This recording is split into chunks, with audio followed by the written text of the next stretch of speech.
And the Golden Dove for Best Science and Technology Journalist goes to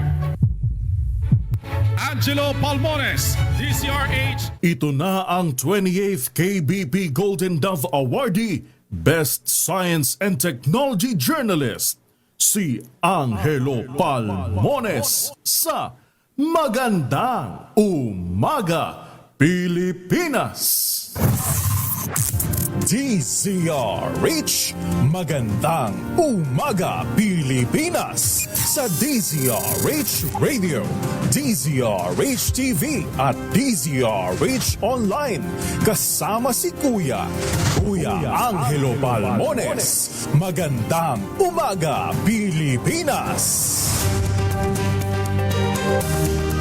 Martes na tayo ngayon, ika-16 ng Setyembre 2025. Sa ulo ng ating mga balita, retired Justice Andy Reyes itinalaga ng Pangulong BBM bilang chairman ng Independent Commission for Infrastructure. Ang misyon na imbestigahan ang mga manomalyang flood control project.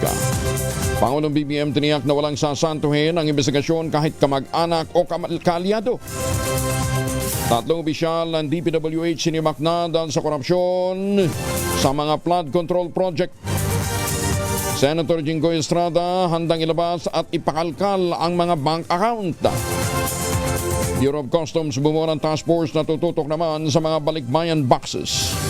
Dalawa patay dahil sa pagulan dulot ng LPA at Easterly sa Luzon. La Nina Alert itinaas na ng Pag-asa. Bagong balita, bagong impormasyon. Kasama si Kuyang Angelo Palmones. Magandang Umaga, Pilipinas! Kasama natin ang buong radyo natin FM nationwide, ang ating action radio station sa Luzon, Visayas at Mindanao. 91.7 BNFM Radio sa Cebu at 94.3 FM sa Jansan. Sa detalye ng ating mga balita, patuloy na nakakaapekto ang low pressure area at ang easterly sa Luzon. Huling namataan ng LPA sa layong 475 kilometers kanlura ng San Jose, Occidental Mindoro. Ayon sa Pag-asa, patuloy na magdadala ng mga pagulan, pagkulog at pagkidlat ang trough ng LPA sa Metro Manila, Calabarzon, Central Luzon, Mimaropa, Bicol Region at Western Visayas. Sinabi din ng Pag-asa na easterlies din ang magpapaulan sa Cagayan Valley, Ilocos Region at Cordillera Administrative Region habang localized thunderstorms naman ang nakakaapekto sa lalabing bahagi ng bansa. Samantala, itinaas na ng Pag-asa ang La Nina Alert na posibleng mabuo sa Oktubre hanggang Disyembre ngayong taon. Batay sa monitoring ng Pag-asa, posibleng 70% na mabuo ang La Nina sa October hanggang December ng taong kasalukuyan at magpatuloy hanggang Pebrero ng 2026. Batay sa ipinapakitang higit na paglamig ng mga sea surface temperature sa gitna at silangang Equatorial Pacific. Sa panahon ng La Nina, asahan ang mas madalas na pagulan, pagpasok ng maraming low pressure area o sama ng panahon, easterlies at shear lines, gayon din ang intertropical convergence zone na magdudulot ng masamang epekto kabilang pagbaha at landslides sa mga maapektuhang lugar.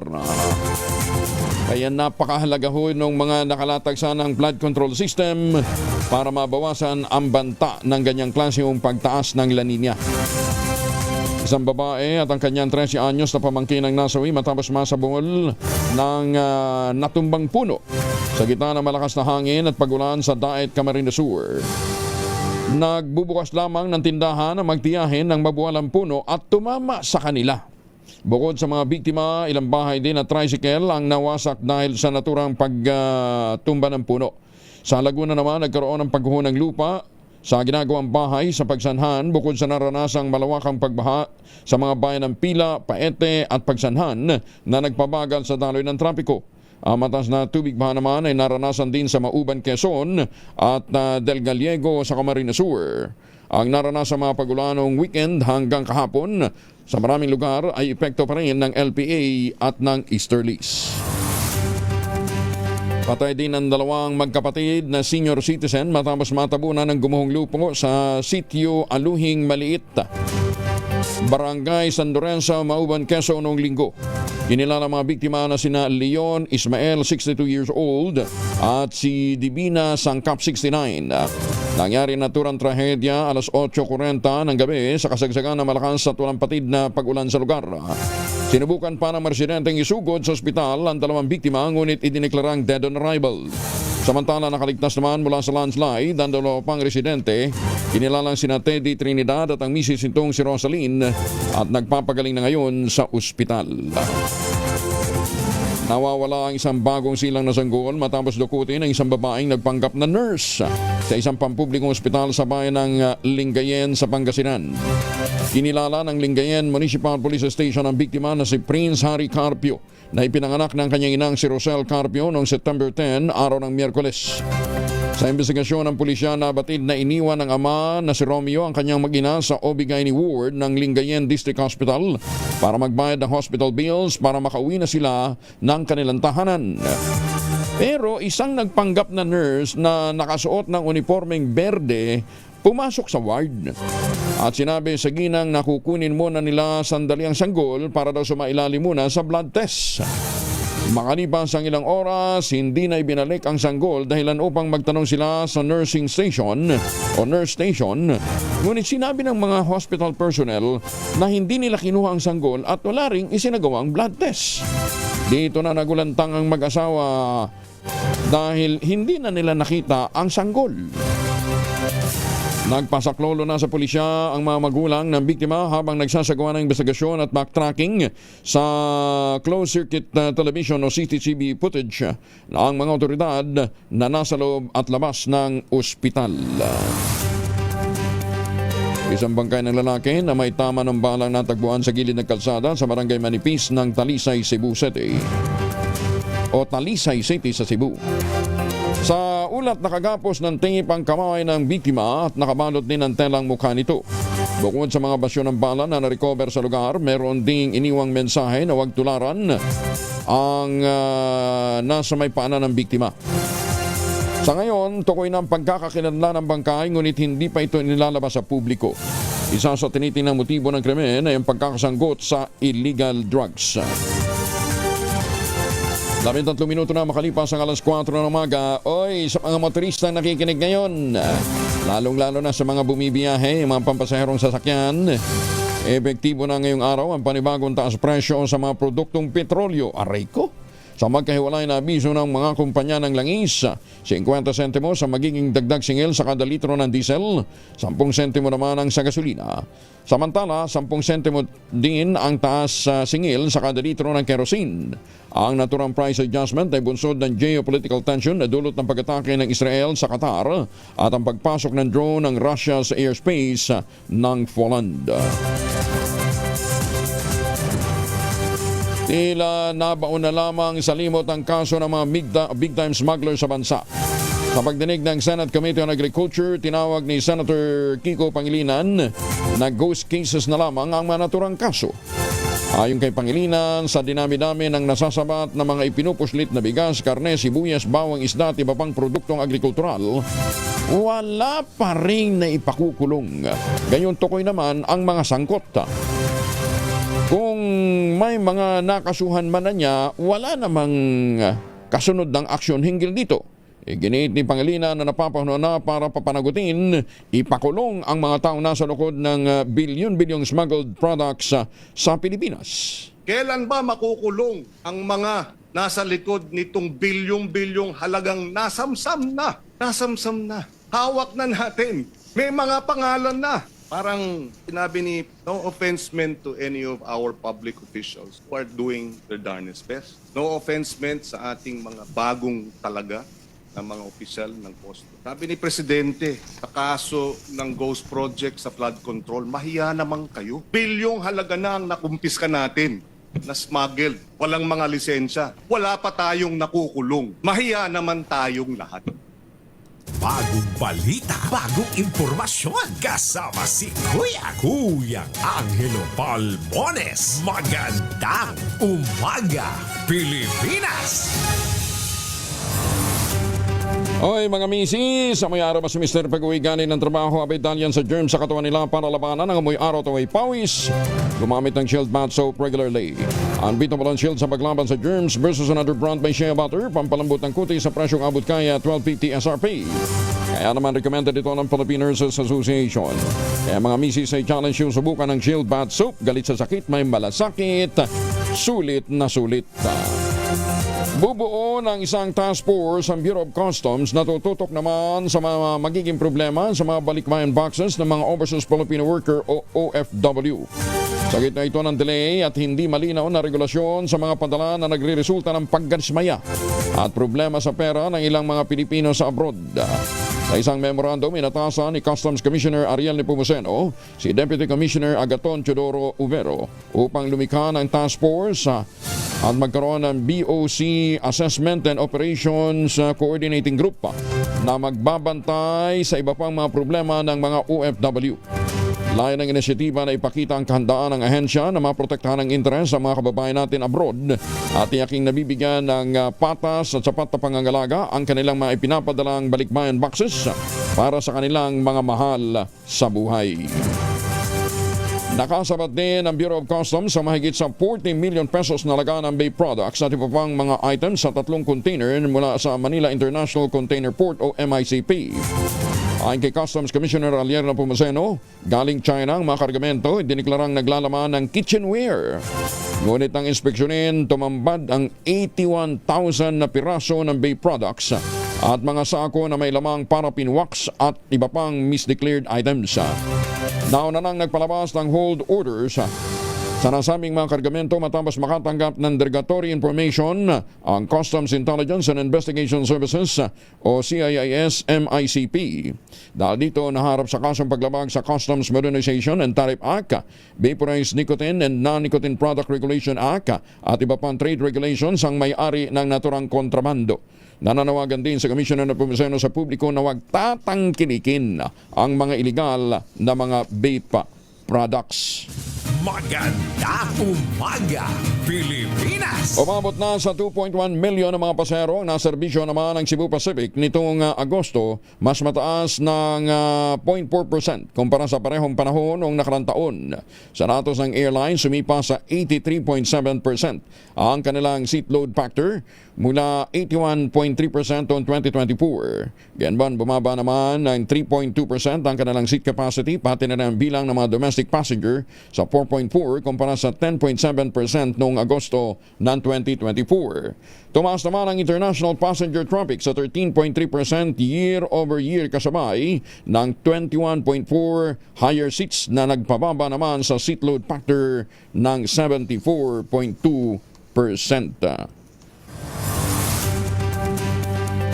Natukoy na ng mga scientists ang bakterya na maaaring mag-trigger ng pagkakaroon ng multiple sclerosis.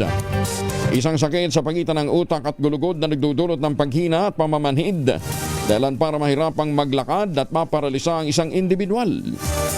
Sa pinakahuling pag-aaral sa 51 uri ng bakterya, tinukoy ng mga scientists ang gut microbiome. Milyon-milyong bakterya sa loob ng bituka bilang posibleng trigger o nagpapalala sa immune response na nakakasira naman sa nervous system. Sa kabila nito, patuloy pa ang pag-aaral ng eksperto kung ano ang direktang epekto ng gut microbiome sa sintomas ng multiple sclerosis. Kung ito ba ay direktang sanhi ng sakit o nagpapalala lamang. Tinutulan naman ng Lawyers for Commuter Safety and Protection ang panukalang pairalin na polisiya ng Department of Health na naglalayong tanggalan ng benepisyo sa zero balance billing ang mga motorista na manoy lumalabag sa mga batas trapiko. Kabilang narito ang motoristang hindi nagsusuot ng helmet, seatbelt o kaya lasing nang mangyari ang isang aksidente.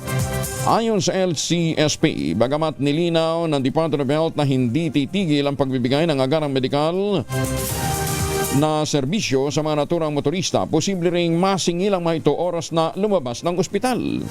Iginit ng grupo problematika na panukalang polisiya dahil hindi sakop ng mandato ng DOH at ang PhilHealth ang pagtukoy kung may paglabag ba sa batas trapiko ang isang motorista. Base rin nila sa saligang batas, pinapangalagaan ang karapatan sa due process ng sinumang individual na nahaharap sa asunto at itinuturo na walang sala hanggat hindi o itinuturing na walang sala hanggat hindi na papatunayan sa hukuman. Punto pa ng LCSP, hindi lamang ito paglabag sa due process kundi pati na rin sa separation of powers. Bagong balita, bagong impormasyon. Kasama si Kuyang Angelo Palmones. Magandang umaga, Pilipinas! Naimbang dabigat ka na kayo amin sa ating mga suki sa iba't ibang panig ng mundo. Kumusta na po kayo? Oy, ACS Milyones na ha. Handa ka na ba? ACS Milyones 2025 Grand Draw na. May chance kang manalo ng 300,000 pesos, 600,000 pesos, or 1 million pesos. Plus may free concert pa. September 20 yan ha, sa Sabado. Alas 2 ng hapon with live performances ng 1621, John Rex, Yara at ni Laika Garanod. Meron pang papremyo sa mga maswerteng manunood. Kaya tara na sa Aliw Theater sa September 20, alas 2 po yan ng hapon. ACS Milyones, Grand Draw na! Magandang umaga, Pilipinas! Sasampahan ng ethics complaint ng National Unity Party si Cavite 4th District Representative Kiko Barsaga sa House Committee on Ethics and Privileges. Ayon kay NUP Chairperson at Antipolo Representative Ronnie Puno, kabilang sa mga inilista nilang reklamo laban kay Barsaga ang paglamag sa good morals, inciting to seditious activity at conduct unbecoming of a member of Congress. Dahil anya ito sa ilang social media post ni Barsaga na umano'y naglalaman ng kalasuan, abusadong pananalita at paninira sa mga opisyal ng gobyerno na layan umanong pahinain ng tiwala ng publiko sa pamahalaan. Matatandaan kumala si Barsaga sa NUP matapos siyang akusahan na nangangalap ng lagda para patarsikin si House Speaker Martin Romualdez. Bukod dito, nais din ng kongresista na isama si Romualdez sa investigasyon sa umano'y anomalya sa flood control project sa bansa. Pinalaga naman ni Cavite 4th District Representative Kiko Barsaga ang planong paghahain ni House Deputy Speaker at Antipolo 1st District Representative Ronnie Puno ng complaint laban sa kanya sa Ethics Committee. Sa Facebook post ng mababata, sinabi nitong masyado manong hiwalay si Puno sa taong bayan, kaya hindi nito alam kung hanggang saan ang gagawin ng isang inaaping mamamayan para makamit ang hustisya. Mababatid na kabilang sa dahilan ni Puno sa paghahain ng ethics complaint laban kay Barsaga ang mga post nito na umano'y tila sumisira sa mga institusyon at nagpapahina sa tiwala ng publiko o ng publiko sa gobyerno. 23 na makalipas ang alas 4 ng umaga. Pag-impersonate naman ni Michael B. kay Sara Diskaya pumatok sa publiko. Yan ang bibida sa atin ni Gorgie Rula. Gorgie, good morning! Mukhang marami nga ang nag-abang sa ginawang pag-impersonate ni Michael V. kay Sara Diskaya sa Bubblegum noong nakaraang linggo. Nakapagtala ito ng 9.4% na rating at hanggang kahapon ay marami pa rin na nag-share sa social media.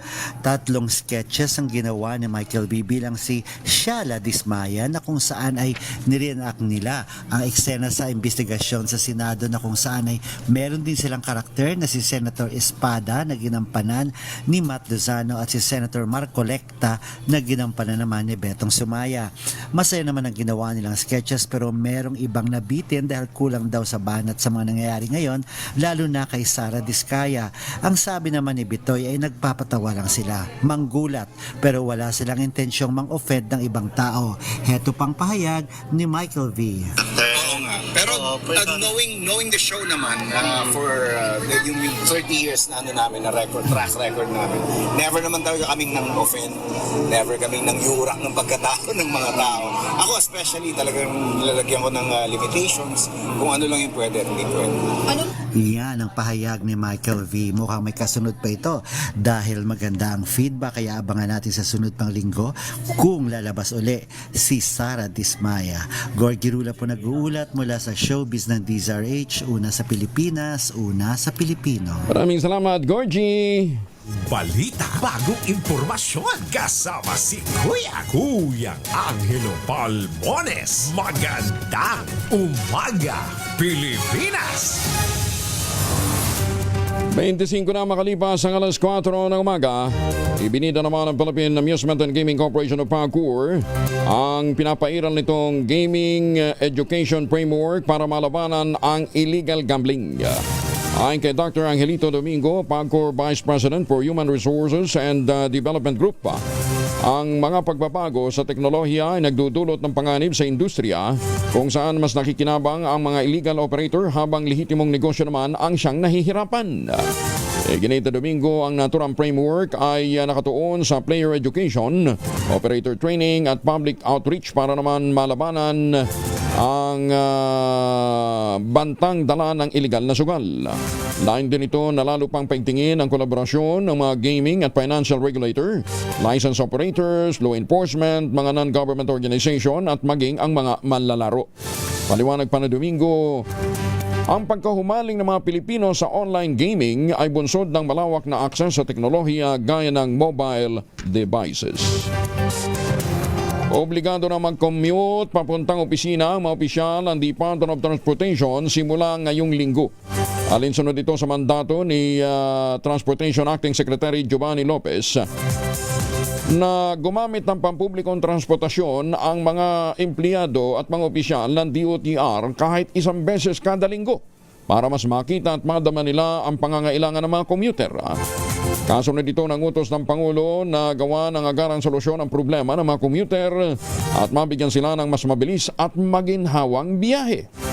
Pinagsusumite rin ang report ang mga opisyal pagkatapos ng kanilang pangkocommute para sa kanilang mga rekomendasyon at action plan kung paano mapapabuti ang public transport system.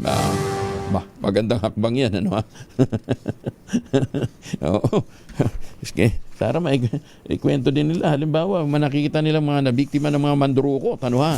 Magandang umaga, Pilipinas! Ay, mga mamis, pwede ho tayo mag-laundry dito ha? Kunot mo ka ba kapag makapit, malikit at malupit ang mancha? All you need is pride. Ba't mapahirapan ang self-concept pride? Easy at worry-free naman ang laundry.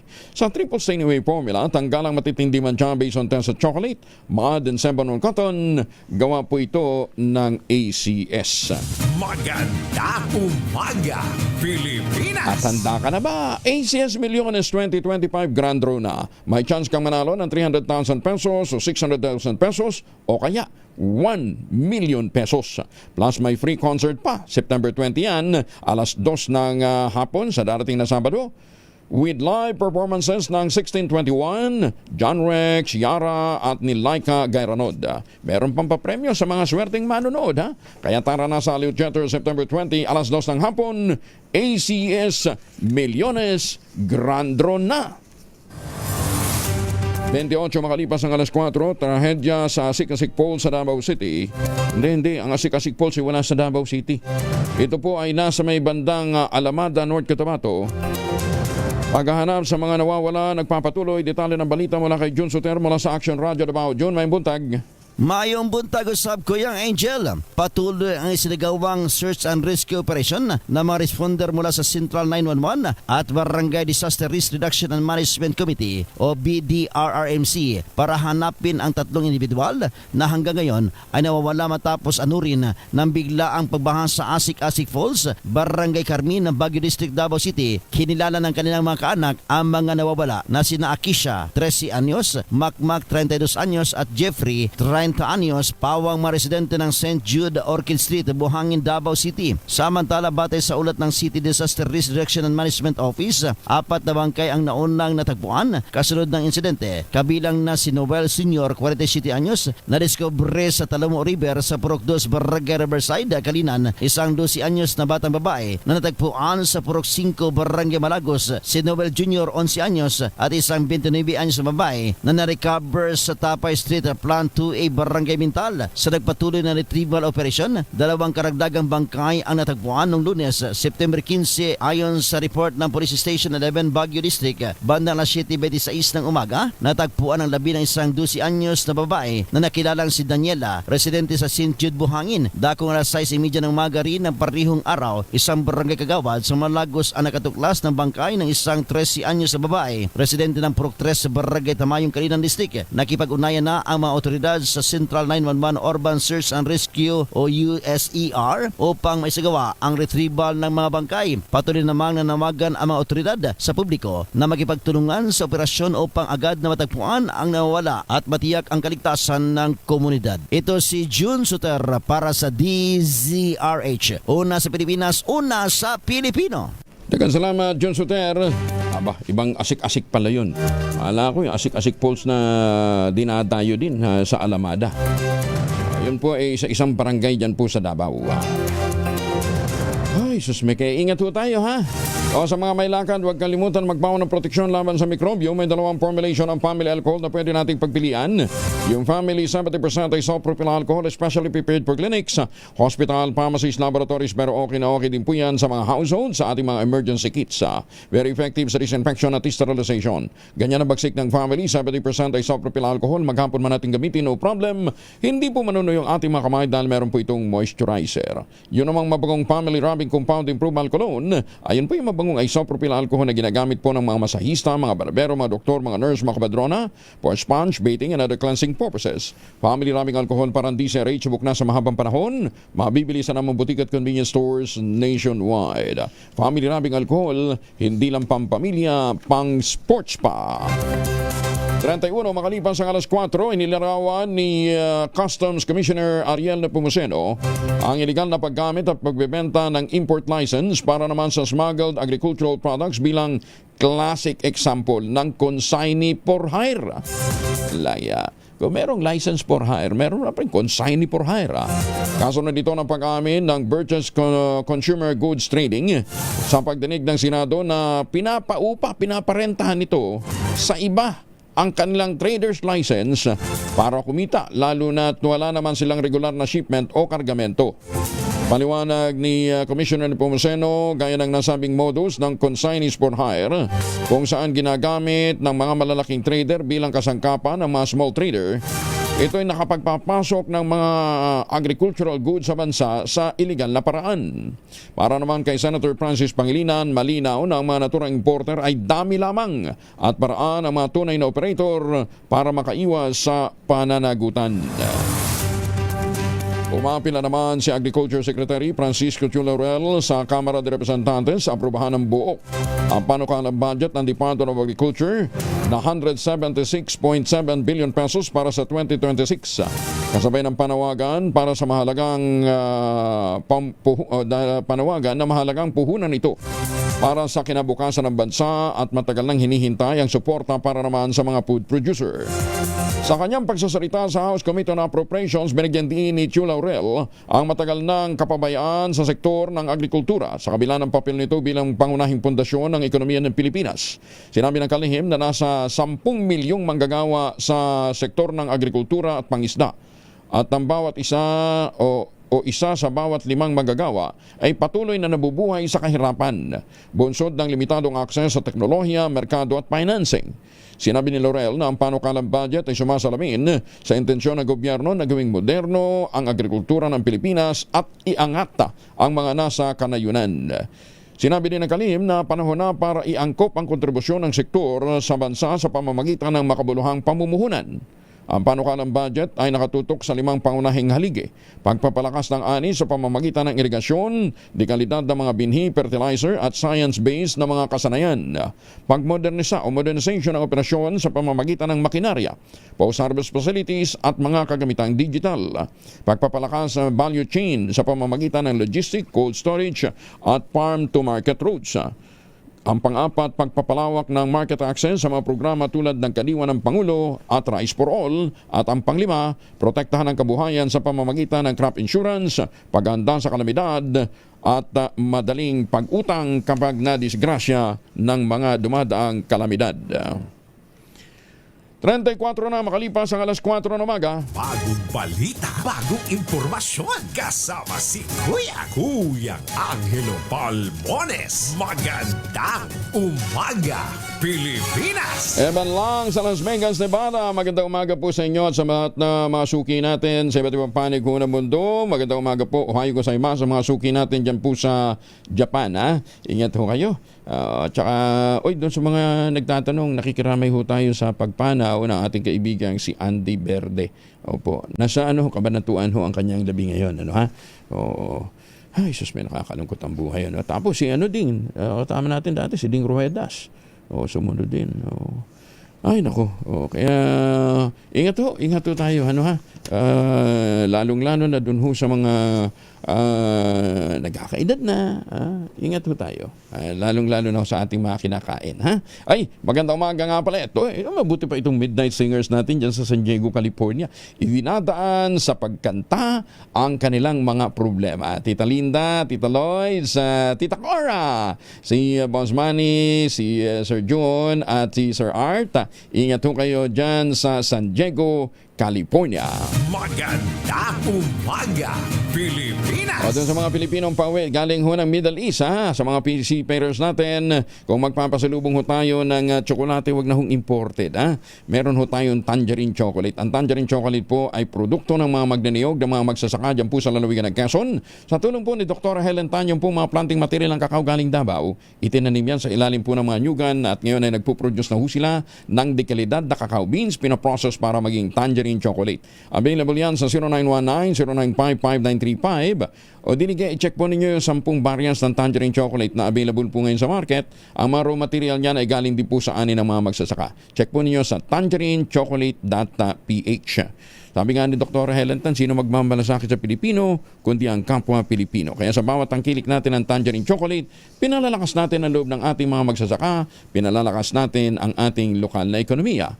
Tangerine chocolate, 100% gawang lokal, but taste and looks global. Tinulungan ito ng DTI at ng DOST. Maganda umaga, Pilipinas. Mega Job Fair, pinaghahandaan na sa Tacloban. Detalye ng balita mula kay Jimmy Angay-Angay, RH32. Maupay nga agad, Jimmy. Pinaghahandaan na ng Public Employment Service Office Piso Tacloban ang Mega Job Fair. Ito ang sinabi ni Tacloban Piso Manager Rowena Mate. Ayon kay Mate na pinaalam na nila sa mga employers ang mga interesado na kumuha ng mga trabahador sa lokal at sa abroad. Nakiugday na rin ang kanilang tanggapan sa Department of Labor Employment para sa Mega Job Fair sa sagawa sa susunod na buwan. Ang mga job seekers marinaringi sa ilalim ng coaching kung paano ang paggawa ng application letter, resume at proper attire para sa interview. Dito sa DYVL Action Radio Tacloban, ito si R32 Jimmy Angay-Angay. Para sa DZRH, una sa Pilipinas, una sa Pilipino. Daghang salamat, Jimmy Angay-Angay. Target naman ng real estate giant na SM Prime Holdings Incorporated maglungsad ng panibagong funding drive na aabot sa hanggang 17 billion pesos mula sa mga local bonds. Ayon sa SM Prime, meron na silang go signal ng Securities and Exchange Commission para mag-alok ng fixed rate bonds na nagkakahalaga ng 12 billion pesos. Sakaling makakuha ng mas marami pang investors, umaasa ang grupo na magpapatas ito sa oversubscription ng hanggang 5 billion pesos. Kabilang sa offers ng SM Prime ang 5-year series AB bonds na due sa 2030, 7-year series ng AC bonds due naman sa 2032, at 10-year series ng AD bonds due naman sa 2035. Check ho ninyo doon sa inyong mga investment managers kung alin doon ang magandang paglagakan ho ng pondo.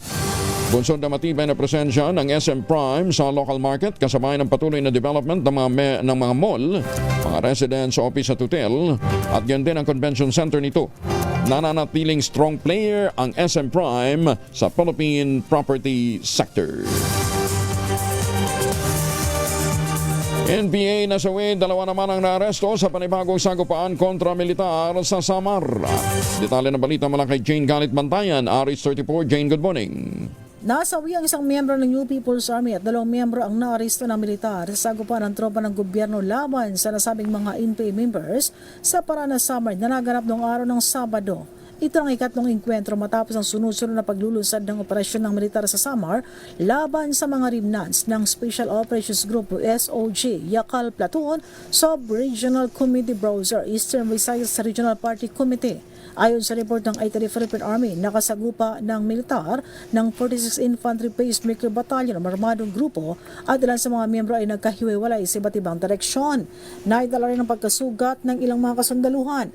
Napatay ang isang NPA na kinilala na si Jerry de la Cruz alias Justin at dalawang naaresto na kinilala na sila alias Aye, political guide ng SRC Browser at alias Tintin, miyembro ng Regional Security Force. Nasabat rin ng tropa ng gobyerno doon sa lugar ang mga armas, bag, 3 bandoliers, subversibong dokumento at iba pang war materials. Ayon kay Major General Adonis Ariel Orio, commander ng 8th Infantry Division Philippine Army, tuloy-tuloy ang pagtutugis sa mga natitira pang NPA remnants hanggang sa wala ng kakayahan pa na hadlangan ng kapayapaan at progreso ng lugar. Patuloy naman ang target ngayon ng militar to end local insurgency sa kanilang area of operation. Mula sa Aksyon Radyo Katarman, RH34 Jane Galit Bantayan ng DZRH, una sa Pilipinas, una sa Pilipino. Maganda umaga, Pilipinas! Damong salamat, Jane. Itinalaga ng Pangulong Bongbong Marcos si retired Justice Andres Reyes Jr. bilang chairperson ng binuong independent panel na mag-iimbestiga sa mga anomalya ng flood control projects ng gobyerno sa nakalipas na 10 taon. Hinirang ng Pangulong BBM si Justice Reyes dahil sa magandang niyang record nito at pagiging tapat, patas at pagbibigay ng hustisya sa mga biktima. Una nang inanunsyo ng Malacanang noong pang-Sabado ang unang 2 membro ng Independent Commission on Infrastructure na si ICI. Ito'y kanabibilangan ng dating Public Works Secretary na si Rogelio Babe Singson at Rosana Pajardo, ang Country Managing Partner ng SGB and Company. Ipinahayag ng Pangulo na nakausap na niya ang 3-man ICI at sila ay nagkasundo na simulan kaagad ang kanilang trabaho. Ginit ng Presidente, hindi pwedeng manipis at maging mapanis, mabagal ang mga pagsisiyasat, lalong-lalo na sa mga impormasyong ibinigay ng taong bayan sa isumbong mo sa Pangulo site. Hindi makaliligtas sa investigasyon ng Independent Commission on Infrastructure, maging ang mga kaanak ng Pangulong Bongbong Marcos, kabilang dito si House Speaker Martin Romualdez at ang kanyang mga kalyado sa Kongreso.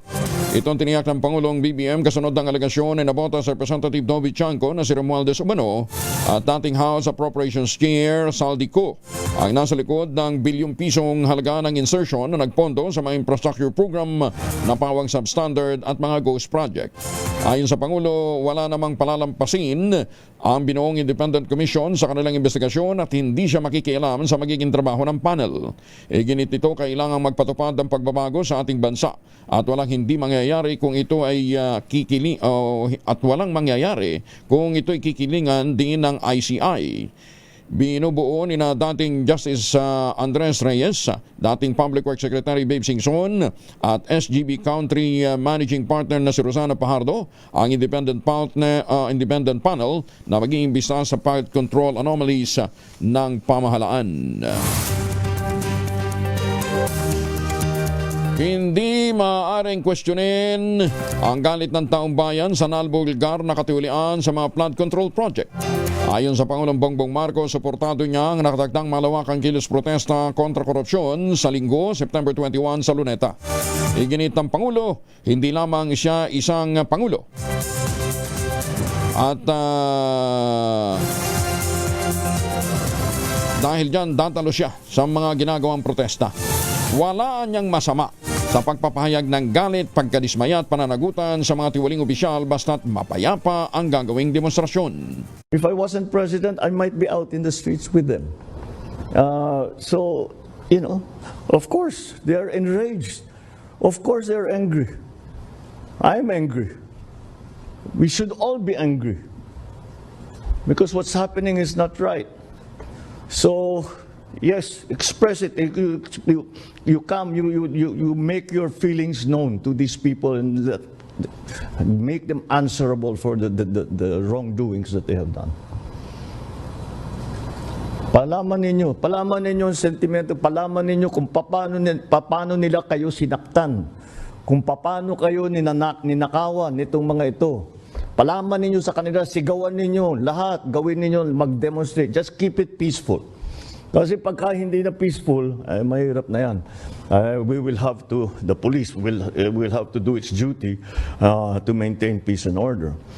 But to show that you are enraged, to show that you are angry, to show that you are disappointed, to show that you want justice, to show that you want fairness, what's wrong with that? I want to show that there is justice. I want to show that there is fairness. I want to hold these people accountable just like they do. So I don't blame them. I don't blame them. Not one bit.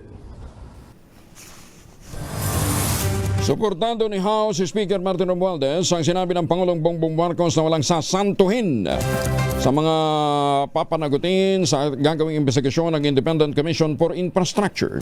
Ay kay Romualdez noong una pa man, malinaw na ang posisyon ng Kamara na hindi ito magiging kanlungan ng anumang katiwalian at kahit pa mga miyembro nito ay hindi po protektahan kung mapapatunayang sila'y nagkasala.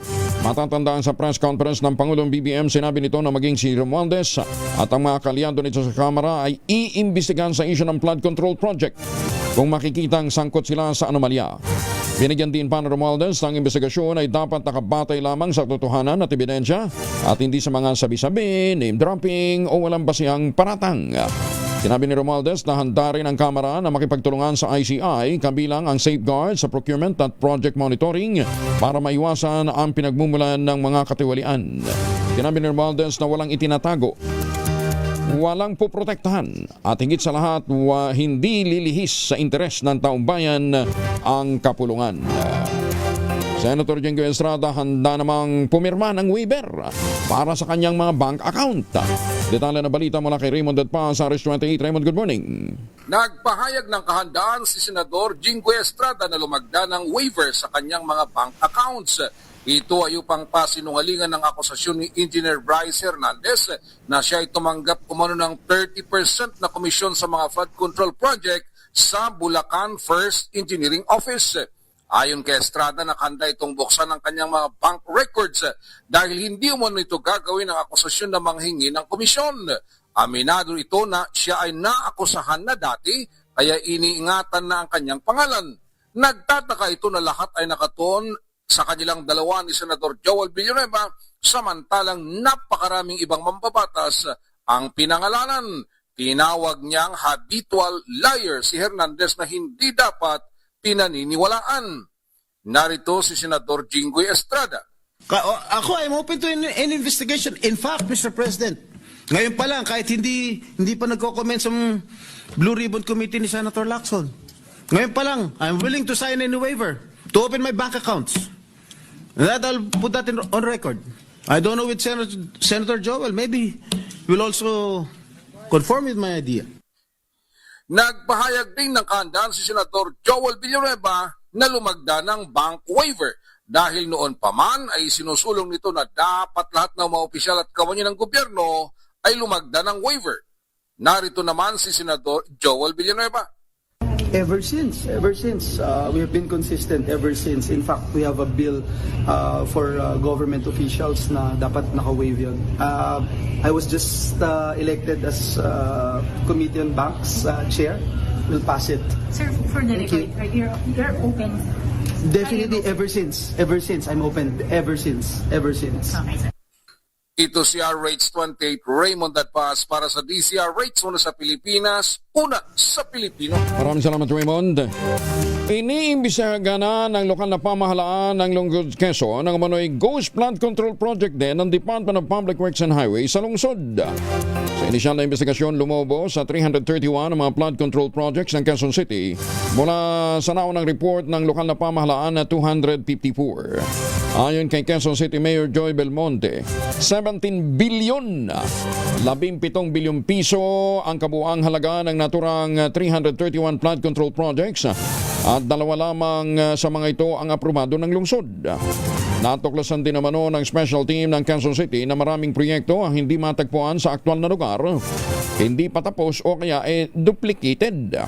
Paglilinaw naman ni Belmonte mula noong 2022 hanggang 2025 ang kanilang isinagawang investigasyon sa mga flood control project sa lungsod at hiwalay pa ito sa iniutos na investigasyon ng Pangulong Bongbong Marcos para sa flood control projects sa nakalipas na 10 taon.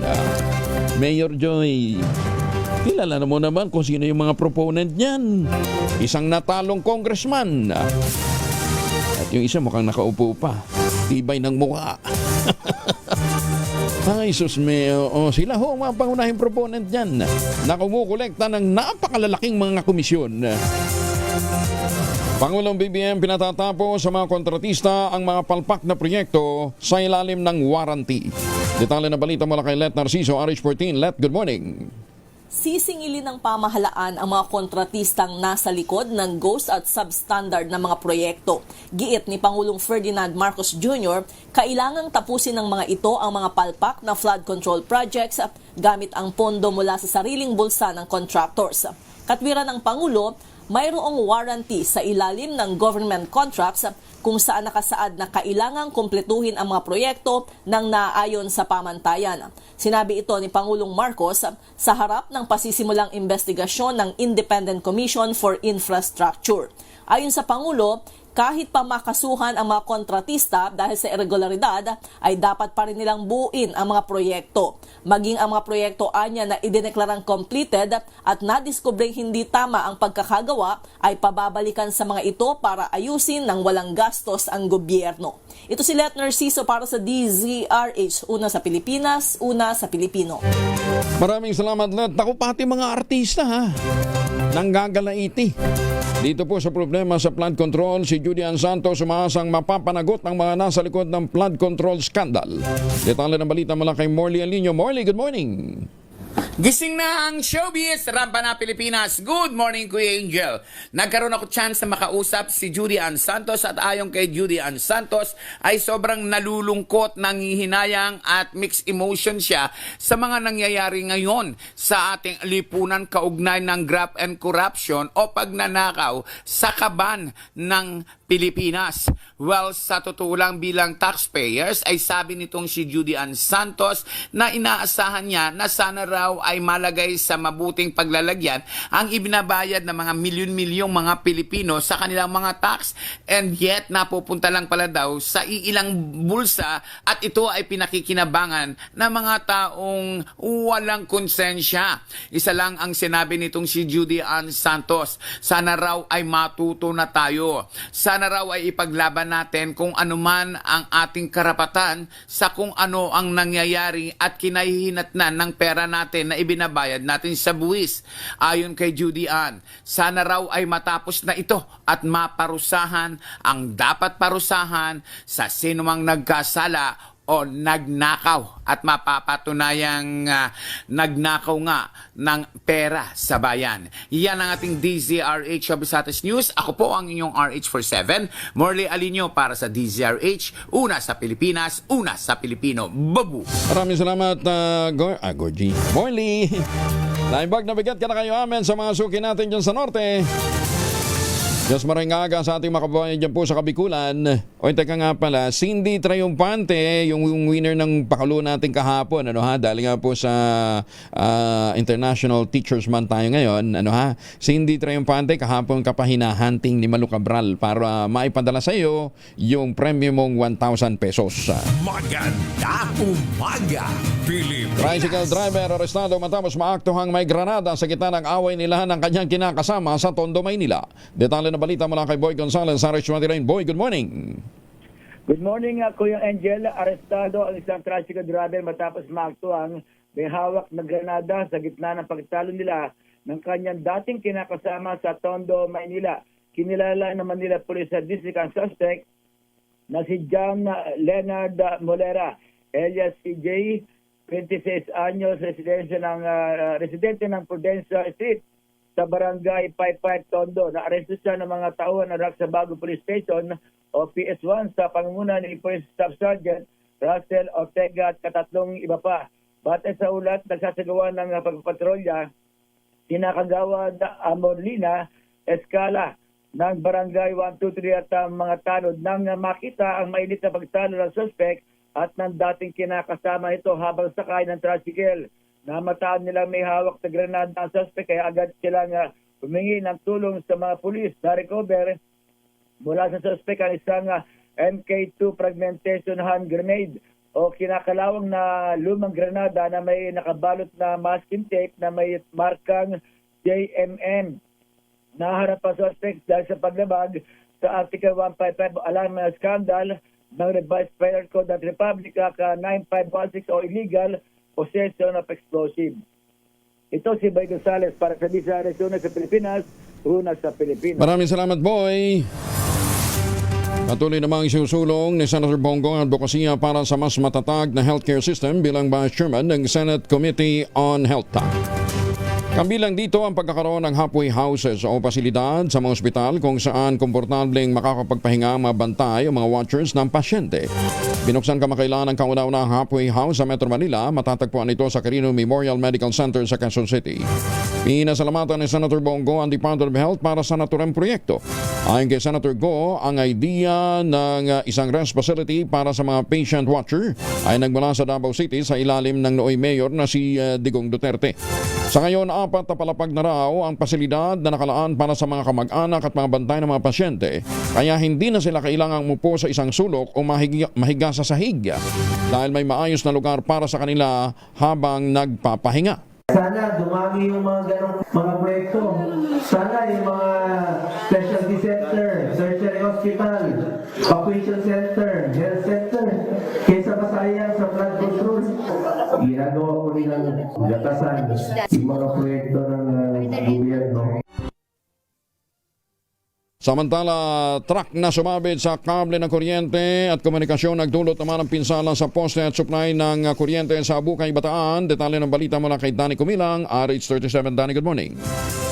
Aksidenteng sumabit sa kawad ng kuryente at ng komunikasyon ang isang truck dahilan ng pagtagilid ng poste at pagkaparalisa ng supply sa Roman Highway sa Barangay Gabon, Abukay, Bataan, alas 4:20 kahapon ng hapon.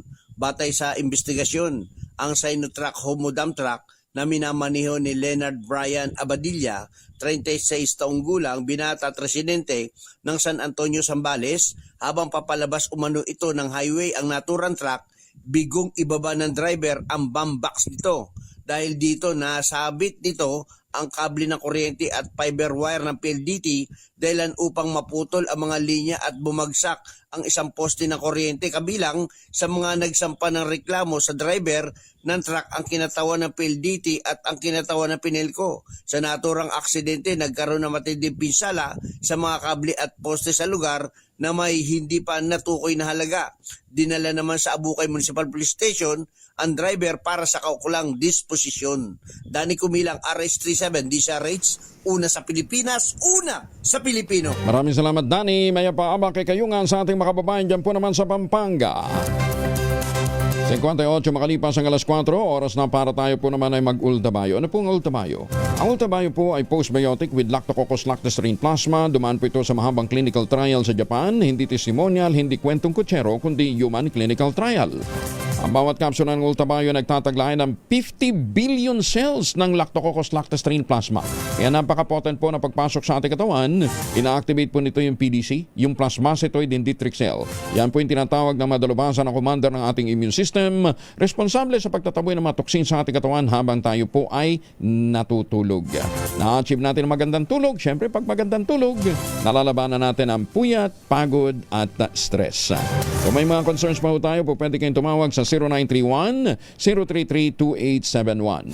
Ang ultabayo ay rehistrado sa Food and Drug Administration, halal certified. Available po ito sa Mercury Drug, Mesco Drug, Southstar Drug, HB1 Plus Pharmacy, John's Pharmacy at Curamed. At ito pang magandang balita kapag bumili ka ng isang box ng Ultabayo Postbiotic, yung 30 capsules, sa alinmang Mercury Drug Store sa buong bansa, makakakuha ka ng free 100 pesos Mercury Drug gift certificate. Runs from August 1, 2025 to July 31, 2026 only. Per DOH FDA CFRR permit number 0981 series of 2025. Mahalagang paalala ha, ang Ultamayo ay hindi gamot at hindi dapat gamiting panggamot sa anumang uri ng sakit. Samantala, target ni San Juan Mayor Francis Zamora na gawing Passion Capital ang lungsod kasunod ng paglulunsad ng Linggo ng Kasuotang Pilipino sa City Hall Atrium kahapon. Magtatagal ito ng hanggang September 20, hanggang sa Sabado. Bahagi ang nasabing exhibit ng selebrasyon ng San Juan sa 25th Tourism Month kung saan tampok ang kultura at sining at taglay ng tradisyon ng kasuotang Pilipino. Idinisenyo ito ng ilang mga kilalang designer. Kabilang sa mga makikita sa exhibit ang mga kasuotang isinuot ng Pangulong Bongbong Marcos, si First Lady Lisa Araneta Marcos, gayon din sinuot ni Tourism Secretary Cristina Garcia Prasco, gayon din ang actress na si Heart Evangelista. Ayon kay Zamora, gusto nilang palawakin pa ang exhibit dahil itinataguyod nito ang pambansang kasuotan ng bansa at plano nilang mag-imbita ng mas marami pang mga designer na magsasagawa ng fashion show sa loob ng El Deposito Underground Museum. Tiwala naman ang alkalde sa pamamagitan nito magkakaroon ng venue ang mga designer para may pakita ang kanilang obra at mapasigla ang historical at fashion tourism ng lungsod ng San Juan. Maganda umaga, Pilipinas! 5:01 ang oras sa buong kapuluan.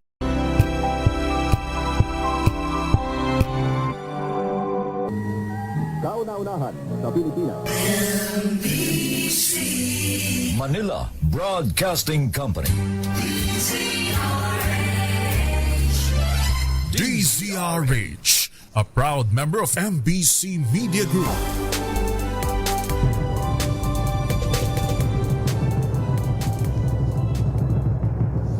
And the Golden Dove for Best Science and Technology Journalist goes to Angelo Palmones, DZRH. Ito na ang 28th KBP Golden Dove Awardee, Best Science and Technology Journalist, si Angelo Palmones sa Magandang Umaga, Pilipinas.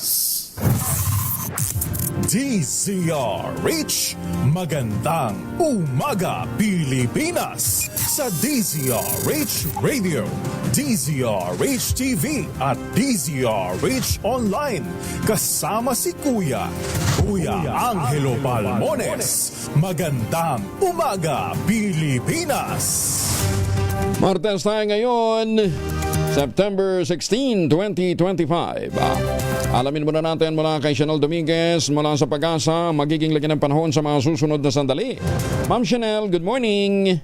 Good morning po sa iyo, Sir Angel, at good morning din po sa mga taga-subaybay natin. Para po sa ating weather update, may panibago tayong low pressure area na minomonitor dito sa loob ng ating PAR. Ito'y huling namataan sa line 190 kilometers east-northeast ng Huban, Sorsogon. Sa ngayon, itong low pressure area, inaasahan natin magdadala ito ng mga kalat-kalat na pag-ulan dito sa Bicol Region, Central Visayas, Eastern Visayas, Aurora, Quezon, Rizal, Bulacan, Nueva Ecija, Quirino at Nueva Vizcaya.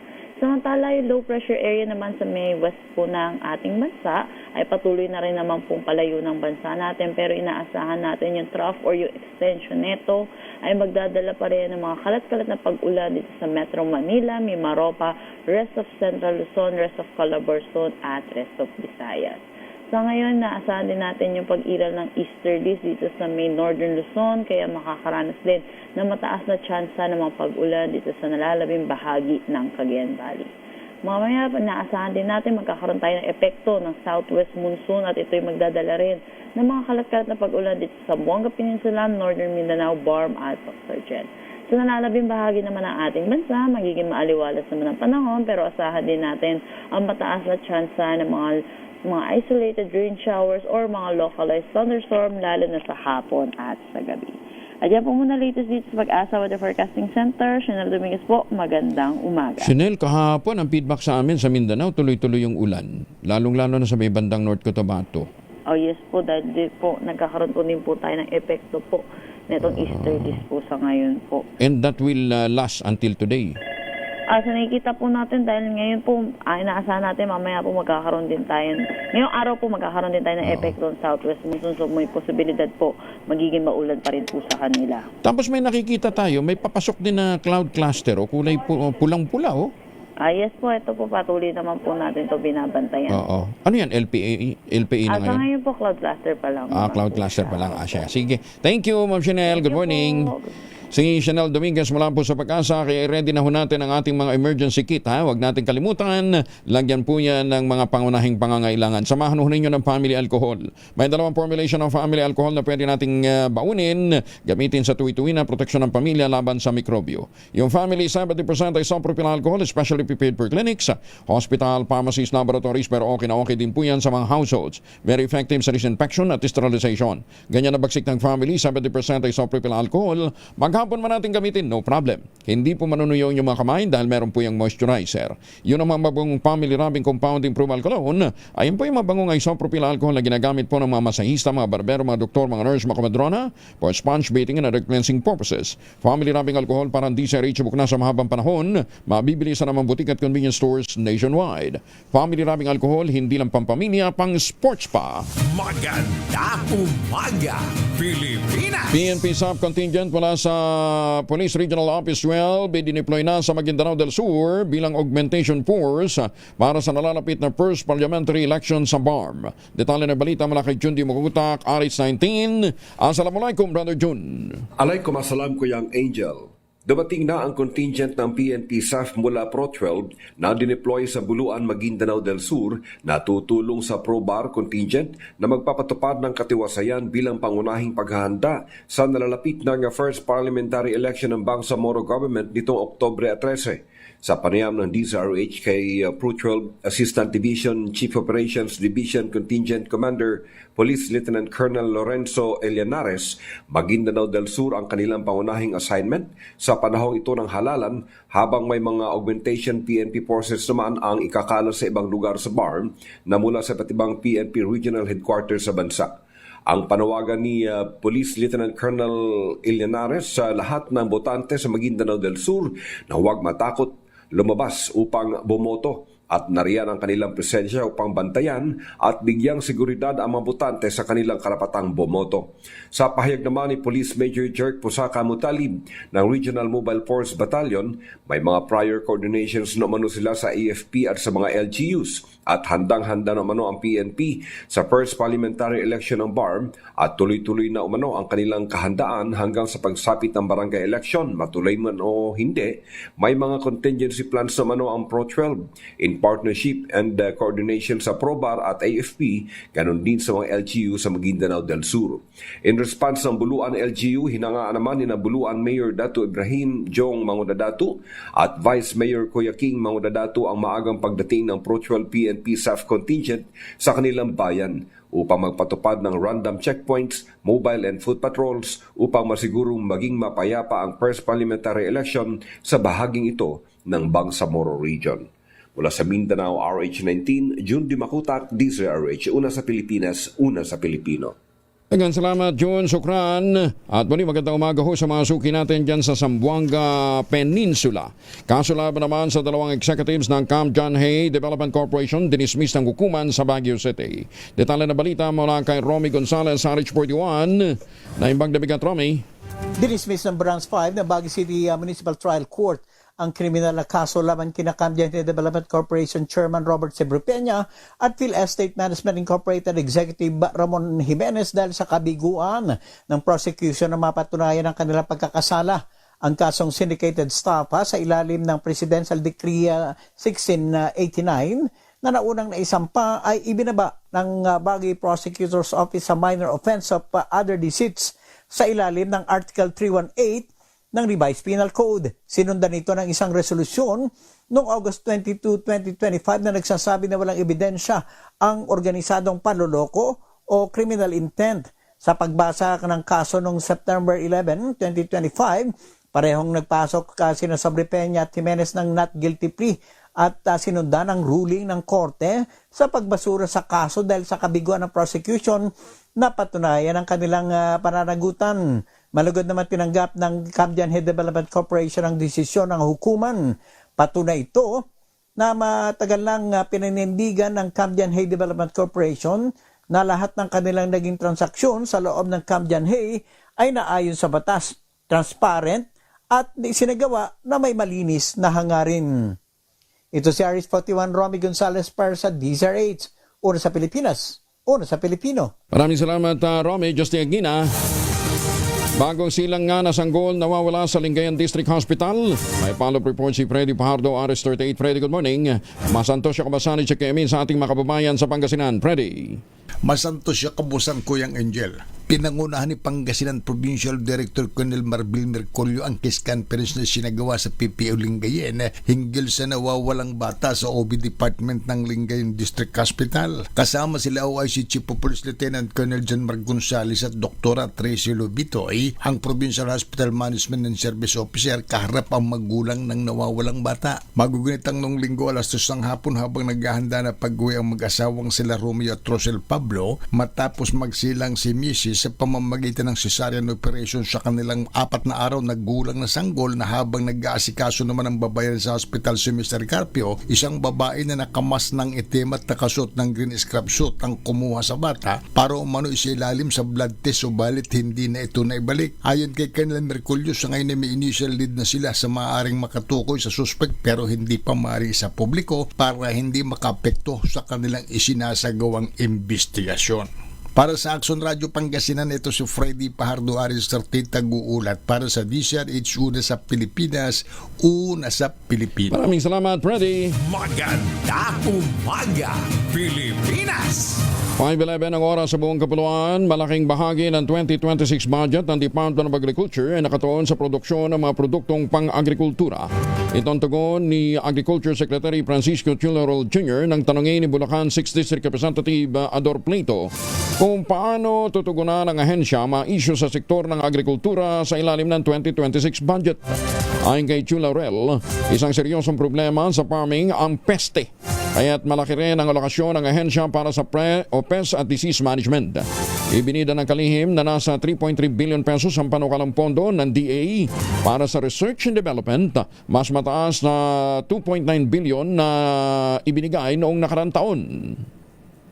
What portion of the budget is allocated to research and development, and how will these funds be used to modernize agriculture?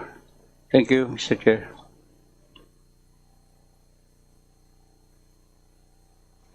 Last year, Mr. Chair, 2.9 billion lang yung ating research and development. Ngayon is 3.3 billion, so almost 400 million. And malaking bagay dito is, ang kulang na kulang sa ating bansa is yung nursery systems.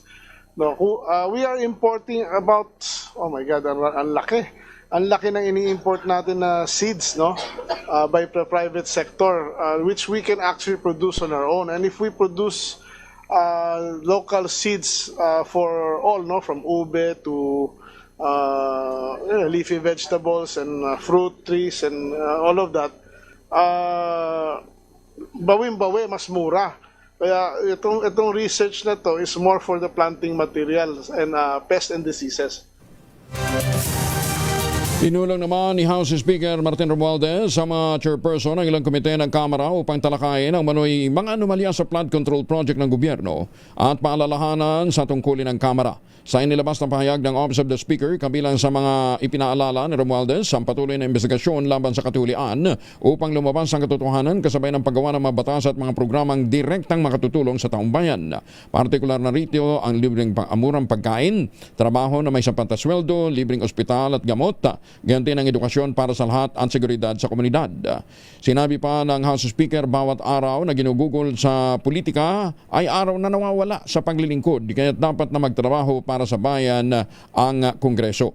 Kabilang sa mga dumalo sa naturang pulong, sina Agriculture and Food Chairperson Mark Enberga, Aquaculture and Fisheries Resources Chairperson Chuyoshi Horibata, Ways and Means Chairperson Miro Kimbo, Agrarian Reform Chairperson Eleanor Bulot Bigtang, Economic Affairs Chairperson Antonio Legarda, Government Enterprise and Privatization Chairperson Eric Olivares, Health Chairperson Seriaco Gato, Basic Education Chairperson Roman Romulo, Higher and Technical Education Chairperson Judah Sidre at Public Works and Highways Chairperson Romeo Momo. 5:14 ang oras sa buong kapuluan. Andiyan na, Malu. Tumatawag ho kami kay Jojo, si Romualdo Elvira, ang presidente ng PhilMais. Mukhang pahirapan ang signal, ano ha? Okay na ba? Ayan naman na, nasa linya na natin. Sir Jojo, magandang umaga po sa inyo. Kumusta na ho kayo? Ay, Angelo, good afternoon. Ay, good morning. Opo. Buti naman po, pagigising lang. Thank you for joining us. Ano ho? At mahalaga kasi na napag-uusapan natin na lalong-lalo na yung production ho ng corn. As we speak, nag-i-improve ho ba ang production natin ng corn sa Pilipinas? For the mataas po ang ating production. Mataas, okay. Meron lang mga hiccups kasi siyempre alam natin yung bagyo, drought, pero for the last 10 years tumataas po ang ating production. Pero ang tinutukoy natin yellow corn, ano? Yung BT corn. Yellow corn po. Yellow corn. What about yung white corn? Ang white corn po, although yung production taba, at ang area niya is bumaba for the last 10 years, pero yung yield naman niya per hectare ay tumataas. So improving, ano ha? Oo. Pantakin nyo, hindi pa kayo masyadong sinusuportahan ng DA. Ganda na ng performance ninyo. Sa ngayon po, maganda po ang support ng DA. Through leadership po about ating Secretary Laurel. Okay. Kaya po may mayroon pong recovery ang ating corn production. Good news po pala yun. Ano yung supportang yun? Bine? Yung mga imported na seeds? Fertilizers, equipment, mga farm equipment po, tractors, mga ganyan, truck, cold storage, post-harvest facilities, mga dryers. Sa ngayon po, maganda ang result ng nangyayari po sa corn industry. Although kailangan pa po talagang dagdagan, especially po ang NFA, budget ng NFA, para makabili po sila, procurement ng mais. Okay. Pero hindi ho tayo, there's no reason para mag-import. Kung magandang production natin. Ang production po kasi natin, 70% lang po ang sufficiency level natin. Ganun? So kailangan pa po rin natin mag-import. Yung ano ito, para sa feeds? Yung 70% din? Yung yellow corn is for feeds, yung white corn more on sa food, for human consumption. So, anong ini-import natin? Yung yellow o yung white? Yellow, unfortunately po, meron pang pumapasok na feed wheat. Yun po, yellow and feed wheat ang malaki po ang importation natin. Okay. Sir Jojo, sa lawa kasi ng available pang lupa natin, na pwedeng taniman. Kasi ang kagandahan ng corn, pwede ito sa mga upland di ba? So, ano pang kulang for us to reach that 100%? Matugunan yung 30% na gap. Anong kailangan gawin? Anong strategy ang kailangan? Una po, ang limitations po ng upland is sa mechanization po, hindi natin magagawa doon. Dahil? Ang elevation po, hindi siya flat gaya ng ibang country na malapad ang kanilang tataniman. Okay. Kung mag-mechanize po tayo, kailangan level ang lupa para po mas mabilis ang galaw ng ating mga equipment. Okay. Hindi siya pwede sa contour or pataas. Karamihan po sa ating tinataniman, yung mga flatlands talaga. Drain-fed area. Hindi, yun nga kasi siguro kung magbubuhos din tayo ng magbubuhos din ng resources para sa irrigation, para naman sa corn, mag-i-improve talaga yung production natin, di ba? Oo, ang marami pong factors, hindi lang po yun, especially una po yung adoption ng mga technology ng ating mga magsasaka, pangalawa po yung kulang na paggamit ng fertilizers. Usually po, ang kailangan mo mga 6 tons average na yield, kailangan mo ng mga 11 to hanggang 13 bags ng fertilizer. Ilan lang ginagamit natin? karamihan po siguro, 6, ang layo. 4, 6, 5, ganun po. Halos kalahati lang nung requirement. So, so kung mag-i-invest, Sir Jojo, kung mag-i-invest tayo sa fertilizer, hindi mo pala kailangan ng additional land. Kailangan mo lang additional fertilizer to increase the yield. Yes po, tama ka, Sir Angelo. Madagdagan lang yield from 4.2 to 6. Malaki na po yung madadagdag sa ating yield, sa ating production. Kaya ko binabanggit yan, di ba, nagde-deliberate ngayon ng budget. At sinasabi nga nila, ano bang pagtutuunan natin ng pondo? Ito, fertilizer. Pero ito, synthetic fertilizer. Hindi po pwede dito yung organic na ipoproduce natin locally. Meron po tayong balanced fertilization program ng Department of Agriculture. Ginagamit po yung yung pala eh. Inorganic. Sure. And siyempre kasama na po yung high yielding varieties ng mga seeds.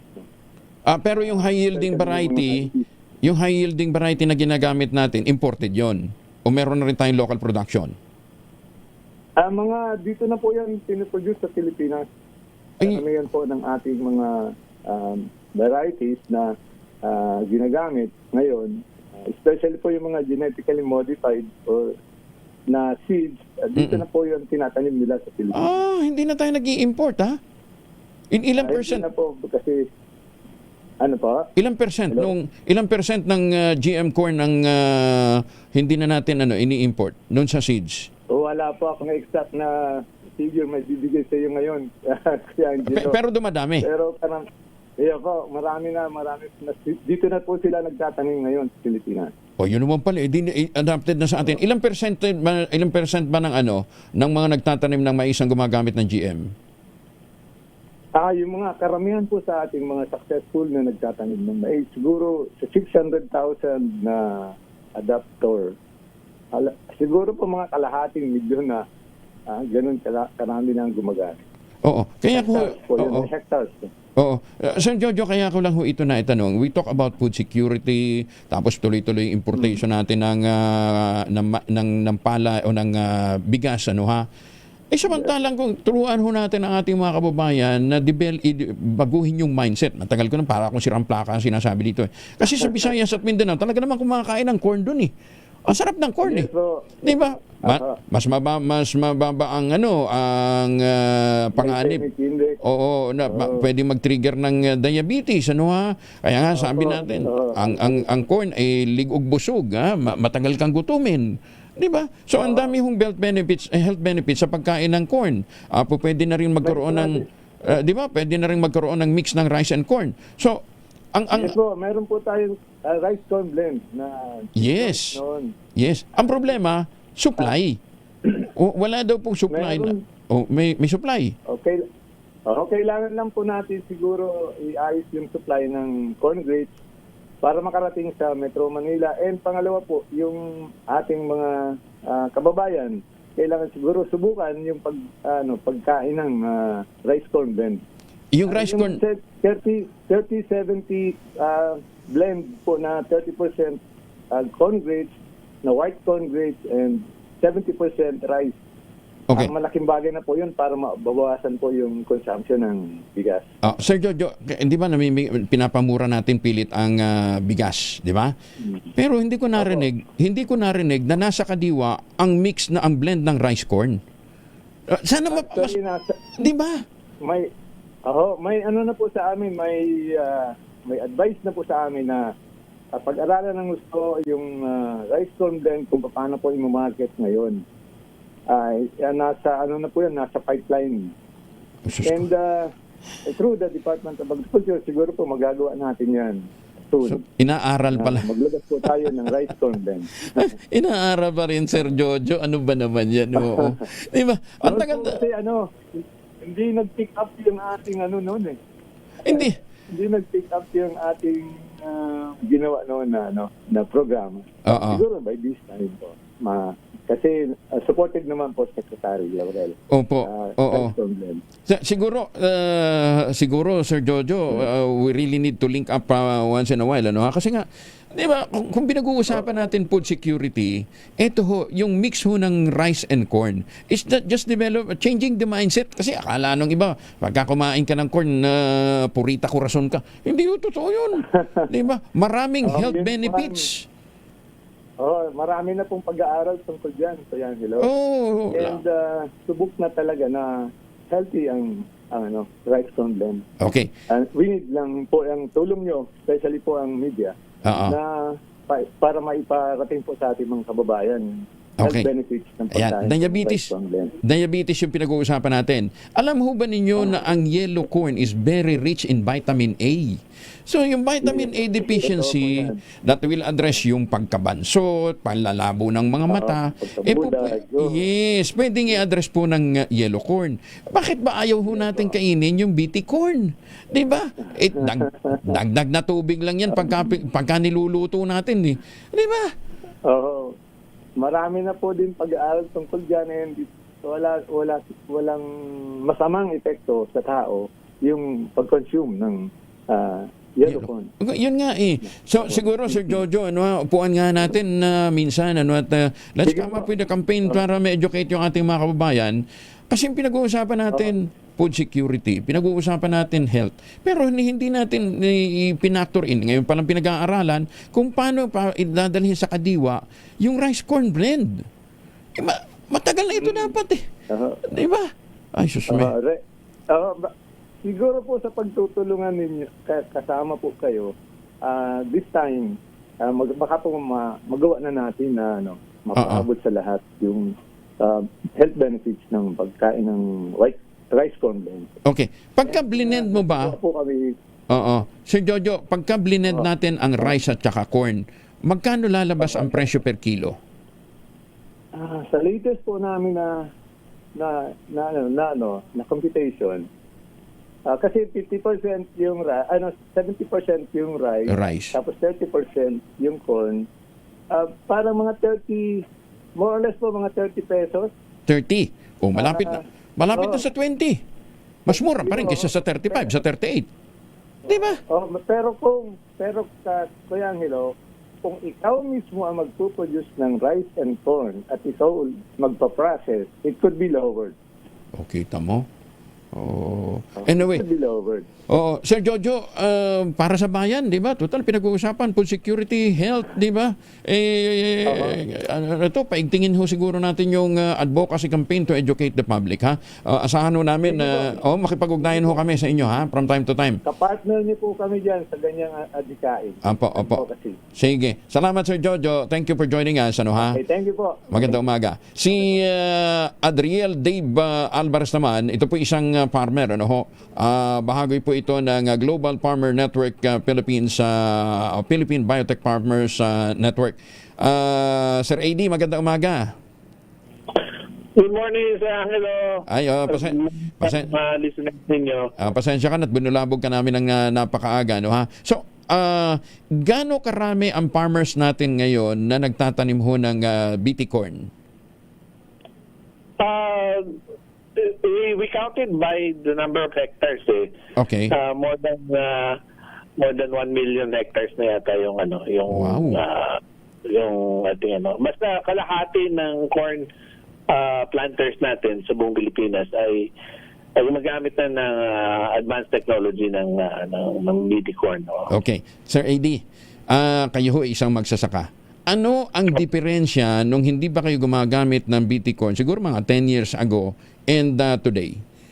Nag-improve ba ang kabuhayan ng ating mga magmamais? Complex na tanong yan, sir. Hindi kasi seed lang ang aming challenge, yung aming, kahit maganda yung aming pagbili ng seeds, maganda yung technology na ginagamit namin, pero pag ibebenta namin yung aming commodity, hindi naman profitable yung aming income. Maybe mahirap sabihin, pero in terms of the technology, ang dami ng advantage.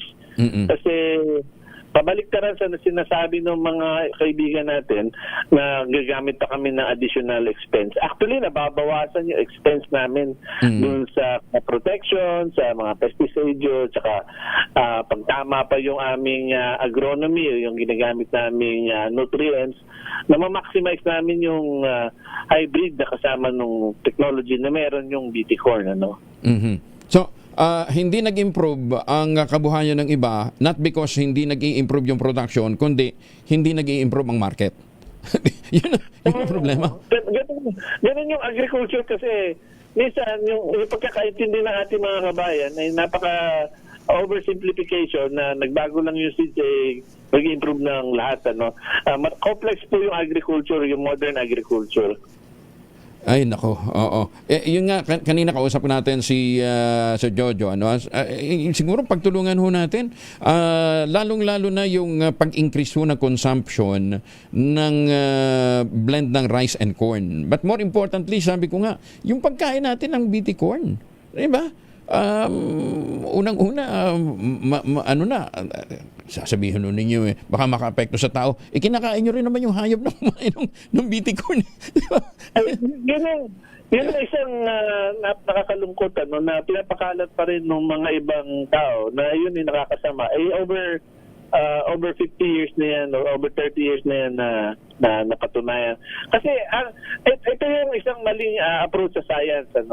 Ang sasabihin nila ang itatanong nila sa science ay wala bang risk? Ang scientific approach will always consider napaka-minimum na risk. Yes. Evidence-based yun So, we have enough evidence over the years na safe naman yung technology na yan. Pati the principle itself, yung Bacillus thuringiensis na ginamit na kinunan ng gene, yan ay bacteria na nag-i-exist sa lupa at ginagamit yan ng organic farming sa pag-spray na pagpatay sa mga uod. Uod lang naman na naaapektuhan nun Hindi naman yung mga acidic yan tulad ng mammals, lalo ng mga tao. So kaya natin i-break down yung protein na yan. So yung kaisipan na, merong yung uod nga namamatay, tao pa. Sabi natin, sagot natin dun kayo ba inapurgan ng bata kayo? Kayo ba namatay? Hindi naman Ito yung uod lang. So, yung mahilig magpakalat ng mga ganyan mga impormasyon, ay absent yan yung science class nila. Hindi lang sa teacher. Kung ano yung inventong mga kwento. Yun Sir AD, siguro sa mga susunod na pagkakataon, dagdagan pa natin yung mga talakayan, makabuluhang talakayan na katulad nito para ma-educate yung ating mga kababayan. Sabi ko nga, ang usapin ngayon, food security. Globally, food security ho ang pinag-uusapan. Sa ibang bansa, kinakain na ho nila ang BT corn Dito na lang sa atin, masyado tayong maarte. Diba? Na akala natin, nandun pa rin yung mga unfounded fear natin na maaaring ito'y magdulot. Sa totoo lang ho, ang problema lamang ho dito, dadagdagan nyo lang ng dagdag na tubig. Dadagdagan ng dagdag na tubig. Kailangan nyo lang ng dagdag na tubig pagka lulutuin nyo yung blend po ng rice and corn. Diba? Walang namatay sa pagkain ng BT corn at GM corn. Maraming namatay sa gutom. Tumpak. Yan na lang isipin nila. Tumpak. Yun ang isipin ho ninyo. Mas maraming namamatay sa gutom kaysa sa kumain ng yellow corn. In the meantime, Sir AD, thank you for joining us. Good luck sa mga endeavors at sana nga po yung mga policy makers natin nakikinig ngayon, lalong-lalo na sa usapin ho ng pagtalakay ng budget ng DA na nakatuon para sa pagpapa-improve ng produksyon ng ating corn industry. Salamat for joining us, Sir AD. Magandang umaga po. Magandang umaga. Si Ginoong AD Alvarez, isa pong magsasaka at President ng Global Farmers Network at ng Philippine Biotech Farmers Network. Flash Report. Flash Report! Ako, teka. May nadiskarel na train ng LRT2. Nandun si Edniel Parosa. Saan yan, Edniel? Kuya Angel, limitado muna ang biyahe ng Light Rail Transit o LRT Line 2 ngayong Martes na umaga mula Cubao hanggang Recto Station at vice versa. Ito'y matapos madiskarel ang isa nitong tren sa Santolan Station sa lungsod ng Pasig bandang alas 10:30 pa kagabi.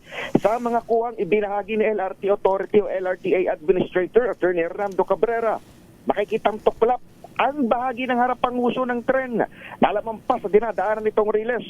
Sumadsad pa ang kaliwang bahagi nito sa platform ng istasyon dahilan ng naturang pinsala. Pero ani Attorney Cabrera, nangyari ito habang isinasagawa ang removal process ng tren pagtapos na ng operasyon o biyahe kagabi. Ibig sabihin, wala namang nasaktang pasahero sa naturang insidente. Gayunman, hanggang ngayon ay kinukumpuni itong nasirang riles, kaya provisional service pa rin ng LRTA. Ulitin natin, Cubao hanggang Recto Station at vice versa.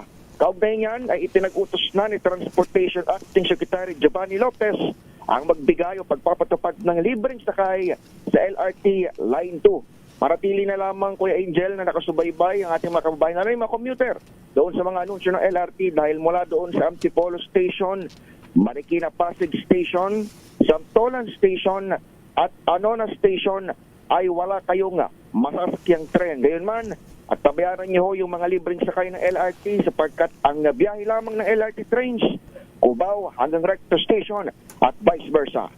Ito sa Edniel Parrosa, nag-uulat para sa DZRH. Una sa Pilipinas, una sa Pilipino. Maraming salamat, Edniel. 35, makalipas ang alas 5 ng umaga. Sige muna tayo, nasa Bonifacio Market ngayon si Edwin Duque. Nako, presyo daw po ng manok mananatiling mataas. Detalye ng balita mula kay Edwin Duque, Aris 23. Edwin, good morning. Good dag, Kuya Jel. Alam mo, nung nakaraan ay bumagsak yung presyo ng manok. Pero ngayon nanatili sa kanyang presyong 240 yung presyo. Ang kagandahan naman sa presyo ng baboy, mula sa 360 hapon ay 350 dito sa Bonifacio Market sa Caloocan. Yung pork chop, yung giniling, parehas na 350 ang kilo. Yung pataunahan at ulihan ay 320. So mas mababa, ko Angel, yung presyo ng karne kaysa manok. Yung limpo ay 270 yung bawat kilo. Habang yung kambing at baka ay hindi nagbago yung presyo. 500 yung kambing, habang 450 naman yung presyo ng baka. Ang ulo at paa ng kambing ngayon ay nasa 460 pesos, habang 250 naman yung mahilig sa papaitan. Ang presyo ng Istago Angel ay bumaba na ng 280 hanggang 300 ang presyo ng bangus dagupan. Habang yung galunggo ang nanatiling mataas sa kanyang presyo na nasa 300 to 320 pesos pa rin yung bawat kilo.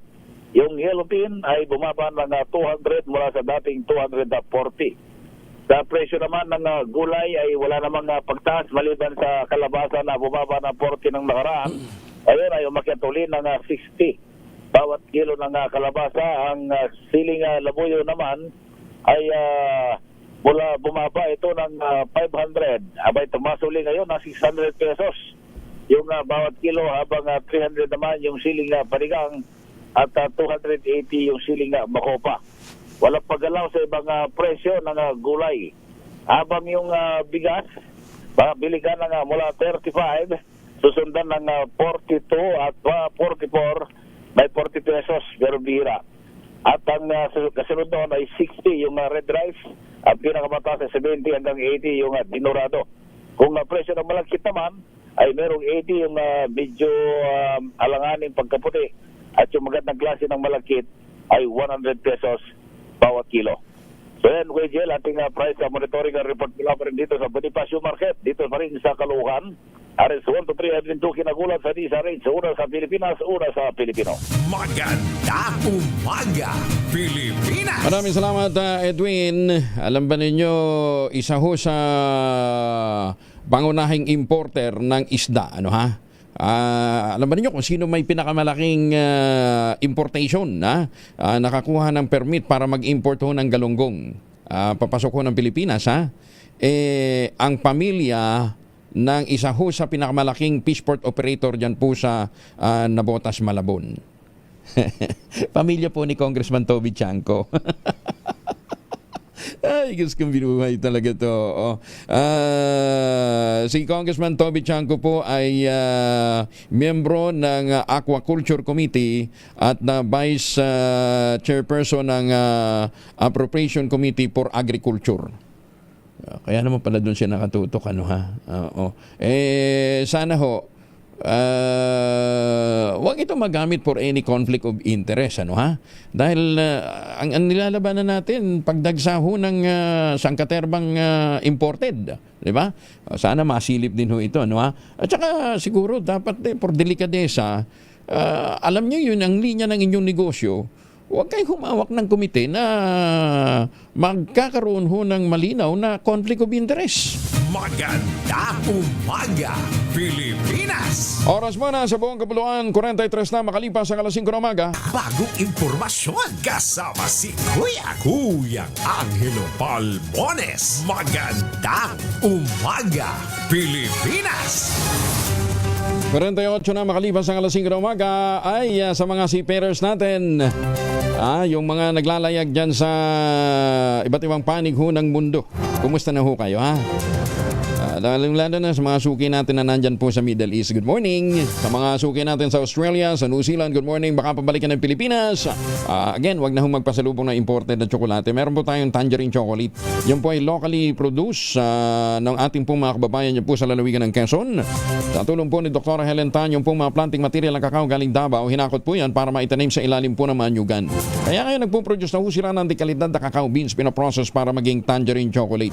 Available sa 0919-095-5935. Sabi nga po ni Dr. Helen Tan, sino bang magmamalasakit sa Pilipino kundi ang kapwa Pilipino? Kaya sa bawat tangkilik natin ng tangerine chocolate, pinalalakas natin ang loob ng ating mga magsasaka, pinalalakas natin ang ating lokal na ekonomiya.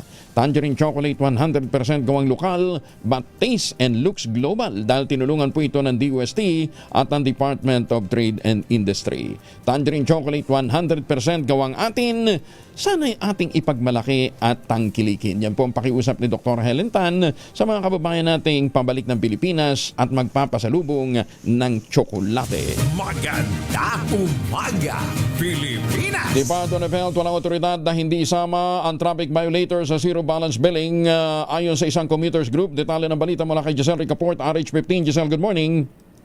Good morning, Kuyang Angel. Nabahala ang Lawyers for Commuter Safety and Protection sa plano ng Department of Health na hindi isama ang mga traffic violators sa zero balance billing.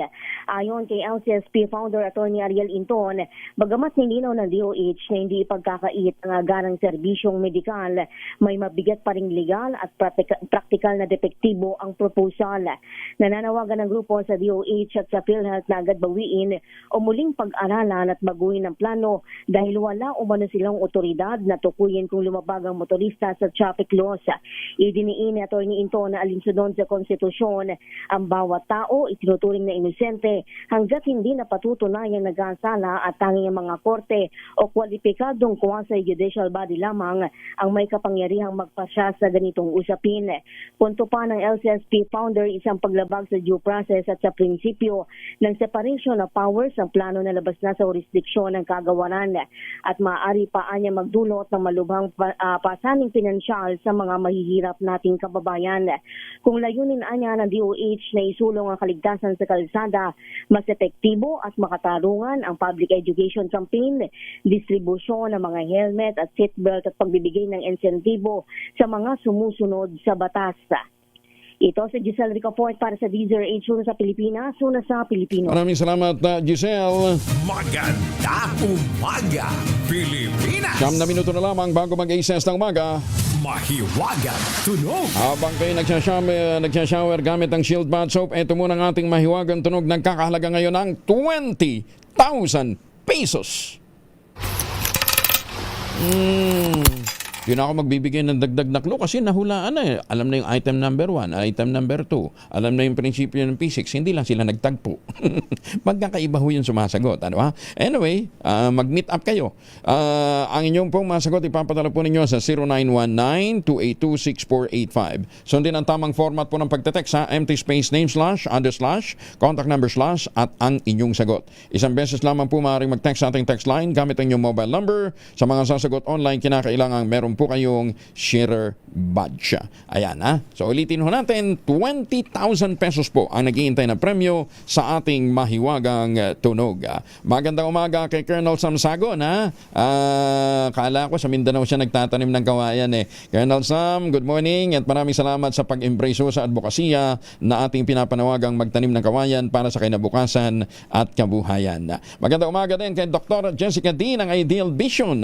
Dr. Jessica, good morning po. At syempre kay Dr. Seni Mendoza dyan po sa Talisay, Batangas. Mayora, good morning. Magandang umaga din kay Ambassador Harry Angping, Justice Energito, Justice Max De Leon, Justice Max De Leon, Justice Raul Villanueva. Ma'am Sally, good morning. At syempre kay Chief Justice Alexander Gesmundo. Maganda umaga, Pilipinas! Kuya na lang si dating Ombudsman Justice Sam Martires. Nananakit na ba ang inyong mga kasukasuan, nagkakaringkel, sumihina ang kalamnan? Epekto po yan ng pagtanda, tabang tayo nagkakaedad na. Ipinakikilala po ang Ultaflex, isang health drink mula po sa lumikha ng Ultabio backed by Japanese technology. Ang Ultaflex ay may HCG complex, hydrolyzed marine collagen para sa skin at joints, HMB pampalakas ng muscle, at glucosa green para naman sa ginhawa ng kasukasuan. Available in coffee with stevia at powdered drink mix. Kayang bawiin ang galaw, sigla at ganda kahit nagkakaedad na with proper diet and exercise. Hanapin po ang Ultaflex sa Shopee, Lazada at ultabio.shop. Ang Ultaflex po hindi gamot at hindi pwedeng gamitin panggamot sa anumang uri ng sakit. If symptoms persist, consult your doctor. Maganda umaga, Pilipinas! Menos 6 bago mag-aces ng umaga. Umaga, Pilipinas! 4 na minuto na lamang bago mag-aces ng umaga, hihirit si Public Works Secretary Vince Dizon sa Anti-Money Laundering Council na i-freeze ang lahat ng assets sa mga opisyal ng ahensya at mga kontratistang sangkot sa flood control scandal. Ay kay Dizon, nalinsunod dito sa direktiba ng Pangulong Bongbong Marcos, dapat maibalik ang pera sa bayan na ibinulsa ng mga tiwaling opisyal. Magre-request na po tayo ng mga asset freeze order sa AMLAC. Dahil po kailangan talaga mabilis nating i-freeze itong mga asset na to. At eventually po, kapag napatunayan na po ito na talagang ninakaw nila ang pera ng mga kababayan natin, kailangan po i-forfeit ito at ikumpiska. Kailangan po makuha natin lahat ito. At wala po tayong dapat i-spare dito. No? Lahat po ng mga sasakyan, lahat po ng mga pera, lahat po ng mga bahay, pera po ng taong bayan yan. At kailangan po mabawi yan. Samantala, opisyal na pinagkaloob ang mahigit na 1,000 unit ng bahay at lupa para naman sa mga informal settler na naapektuhan ng ginagawang Philippine National Railway South Long Haul Project sa San Pablo City, Laguna. Pinangunahan ng Pangulong Bongbong Marcos Jr. ang turnover ceremony ng naturang 769 million housing project itinayo sa barangay San Bartolome. Bahagi ito ng pambansang pabahay Pilipino Housing Program para sa mga pamilyang nawala ng tirahan, kung saan kasama sa proyekto ang pagtatayo ng mahalagang pasilidad gaya ng elementary school, merong multipurpose covered court, health center, daycare center, terminal ng tricycle at isang lokal na pamilihan. Nais sa katuparan ng nasabing proyekto sa pamamagitan ng pagtutulungan ng Department of Transportation, National Housing Authority at lokal na pamahalaan ng lungsod ng San Pablo. Nag-walk out ang 12 mayor ng Batangas bilang protesta sa nila'y questionableng halala ng League of Municipalities of the Philippines, Batangas chapter na ginanap sa Valentino Resort and Spa sa San Jose, Batangas noong nakarang linggo. Kaugnay ito ng irregularidad umano sa proseso ng eleksyon matapos sigit ng election chairman na si Santa Teresita Batangas Mayor Boy Sigunyal na raising of hand o pagtaas ng kamay ang gawing pamamaraan ng pagboto. Taliwas ito sa bylaws ng LMP kung saan nakasaad ang eleksyon ay dapat isagawa sa pamamagitan ng secret ballot upang protektahan ang integridad ng mga boto at panatilihin ang dignidad ng proseso ng eleksyon. Pinangunahan ni Taal Mayor Attorney Nene Bainto ang walkout kasabay ng pag-iit na hindi siya kailanman lalahok sa isang eleksyon na hindi kumakatawan sa tunay na damdamin at desisyon ng mga kapwa mayor. Sumunod naman na nag-walk out ang mga alkalde ng Alitagtag, Balayan, Bawan, Calatagan, Lemery, Lian, Malbar, Nasugpo, San Luis at San Pascual, gayon din ang Tui. Na matapos naman ang eleksyon, ipinanuklama bilang presidente ng LMP Batangas Chapter si Rosario Mayor Leobihildo Morpe. Kita ninyo, sa eleksyon pa lang ng LMP, nag-aaway-aaway na. Muli magtanim ng kawayan para sa kalikasan at kabuhayan. Kuya Angel po, siya ang Palmones nag-iiwan sa inyo na isang magandang umaga. Maraming salamat sa walang sawang pagsubaybay, pakikinig at pagtitiwala. Ang ating quote of the day ngayong araw nito ay mula po kay Bertolt Brecht. Ang sabi niya, those who don't know the truth are fools, but those who know the truth and call it a lie are criminals. Uy, teka nga pala, sino daw yung paboritong golfing buddy ni Senate President Tito Soto? Contractor ba yun? Ba, hindi ko alam, nagtatanong lang ako. Maganda umaga, Pilipinas! 2x2 sa Tasias Balita, susunod na, 6 na umaga.